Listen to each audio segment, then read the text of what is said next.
Assalamualaikum warahmatullahi wabarakatuh. Perkenalkan, nama saya Syamsir dari jurusan Teknik Manufaktur Industri Agro kelas 3B NIM 18TMIA352. Di sini saya akan menjawab dari tugas 1.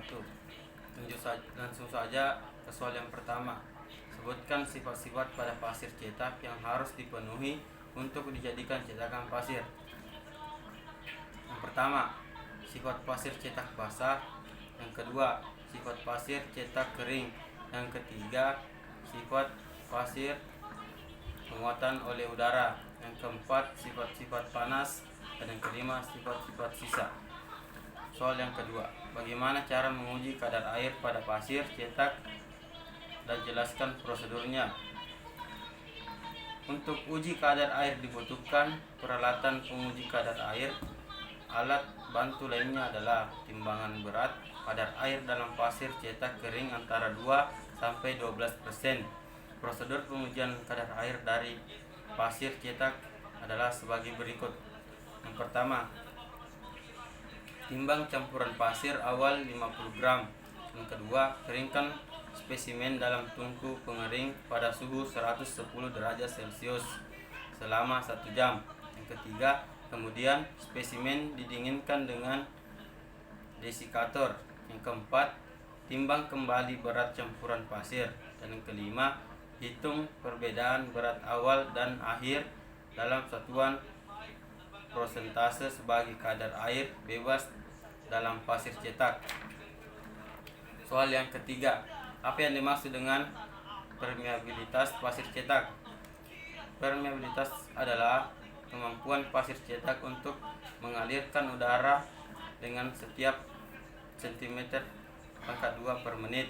Kualitas coran dengan permeabilitas yang tepat dapat mencegah seperti cacat rongga, penyusutan gelembung gas atau kekerasan permanen.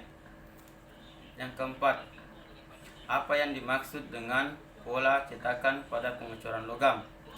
Pola atau biasa disebut patin adalah alat bantu yang berfungsi sebagai master dalam pembuatan cetakan pengecoran logam. Pola dapat dibuat dari berbagai jenis bahan yang memadai atau memenuhi standar untuk membuat pola. Soal yang kelima, sebutkan jenis-jenis yang dijadikan bahan untuk pola pada pengecoran logam dan sebutkan masing-masing kelebihan dan kekurangannya. Yang pertama, logam. Kelebihan dari logam memiliki umur lebih panjang, tidak mudah rusak ketika digunakan pada pengecoran sistem tanam yang perlu dipukul-pukul. Kekurangannya, tingkat kesulitan pengerjaan, tidak bisa mengerjakan pola yang rumit. Yang kedua, kayu. Kelebihan dari kayu, segi biaya murah, waktu pembuatan cepat, proses pembuatan lebih mudah. Kekurangan, kurang tahan terhadap gesekan.